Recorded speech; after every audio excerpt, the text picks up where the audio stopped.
চিড়ে আর মুড়ি আর গুঁড়ো বাতাসা ছিল, দিয়েছে, নারদমণি খেয়েছে, জল খেয়েছে। তার সাথে গল্প করতে করতে করতে করতে নারদমণি তার প্রেমে পড়ে গেছে, ভুলেই গেছে যে আমি জল আনতে এসেছি। যে নারদমণি বলছে, প্রভু আপনাকে একটা কথা দিতে হবে। বলছে, কি কথা?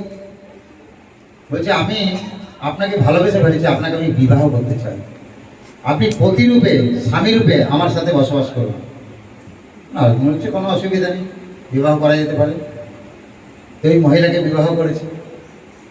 প্রথম বছর একটা সন্তান, দ্বিতীয় বছর একটা সন্তান, তৃতীয় বছর আরেকটা সন্তান, এই করে বছর 8-10 পেরিয়ে গেছে, আর 10টা সন্তান হয়েছে নারদমণির। কতগুলো সন্তান হয়েছে? 10টা সন্তান। মাতাজি রান্না করে, নারদমণির কাঁধে একটা, এই কাঁধে একটা, বগলে একটা, এই বগলে একটা, হাঁটুতে একটা, এই একটা, ফার্স্ট ক্লাস আছে। আর ভগবানের দিন যে লোটাটা ভুলেই গেছে যে ভগবান আমাকে জল আনতে পাঠিয়েছে। খুব সুন্দর সংসার করছে নারদমণি। এই করতে করতে নারদমণি 10 বছর, 12 বছর, 15 বছর পেরিয়ে গেছে, মনেই নেই। ভগবান চিন্তা করছে, আরে নারদ তো জল আনতে দিয়ে জলই হয়ে গেল, তো এলোই নেই আমার কাছে। তাহলে এবার আমার মায়াকে নারদের কাছ থেকে কী করতে হবে? সরাতে হবে। ভগবান এক চুটকিতে তার মায়াকে সরিয়ে দিয়েছে। তখন নারদমণি হঠাৎ করে দেখছেন ঘর বাড়ি দুয়ার, আমার স্ত্রী পুত্র কন্যা সবাই উড়ে যাচ্ছে সব হাওয়াতে।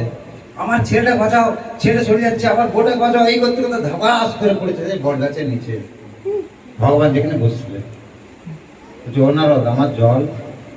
বলছি, প্রভু আপনার যা মায়া দর্শন করলাম, আমার ব্রহ্মচর্য নষ্ট হয়ে গেল।